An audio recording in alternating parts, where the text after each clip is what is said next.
أحلى وأطعم وأجمل وأجدد وصفة من وصفات أكلات عيد الأضحى المبارك اللي ممكن تدوقوها هي برام الفريك المعمر باللحمة الضاني. لو أول مرة تشوفوني أنا دكتورة سهى، أتمنى تشتركوا في القناة وتعملوا لي لايك وشير. هنعمل اللحمة الضاني بتاعتنا كباب حلة، فهننزل ب3-4 معالق من الزيت في الحلة بتاعتنا، وننزل عليهم بمكعبات من اللحمة الضاني مقطعينها صغير، وهنشوحها مع الزيت لحد ما تنزل ميتها وتشربها.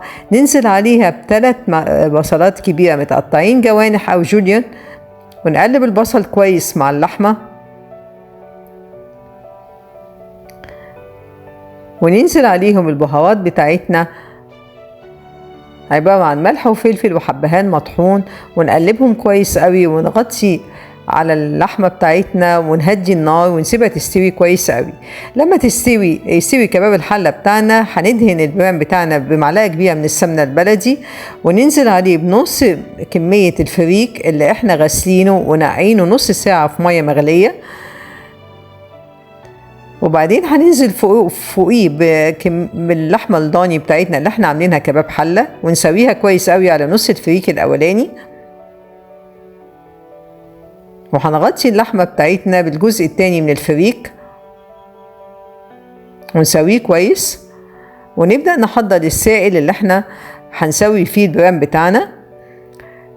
أنا بحط لكل كوباية من الفريك كوباية من اللبن، ونص كوباية من الشوربة أو المية، ومعلقة كبيرة من السمنة البلدي، وبحب أضيف معلقة أو معلقتين من الزيت، بيلمع حباية الفريك وبيخليها مفرفرة ومش معجنة. وهنزل البهارات بتاعتي ملح وفلفل وحبهان مطحون، وأقلبهم كويس قوي في اللبن والشوربة بتوعي السخنين، وهنزل بيهم على برام الفريك، وأدخله فرن سخن لحد ما يتشرب تماما. هطلعه من الفرن وابدأ أضيف عليه القشطة بتاعتي.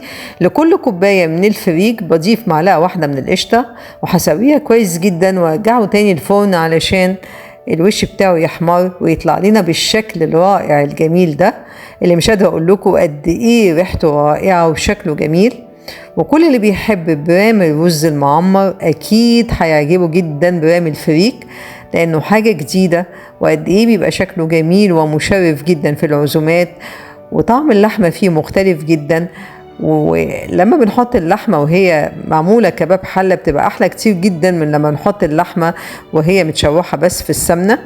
الكباب الحلة بيدي الفريك المعمر أو الرز المعمر طعم مختلف تماما. أتمنى لو وصفة النهاردة عجبتكم تنفذوها، وتكتبوا لي رأيكم وأسئلتكم في التعليقات، وأتمنى أنتوا تعملوها في عيد الأضحى المبارك، لأن أعتقد كل حد هيدوقها عندكم أكيد هيسألكم أنتوا عاملينها إزاي، لأنها فعلا جديدة جدا ومتميزة وطعمها مختلف. وبالهنا.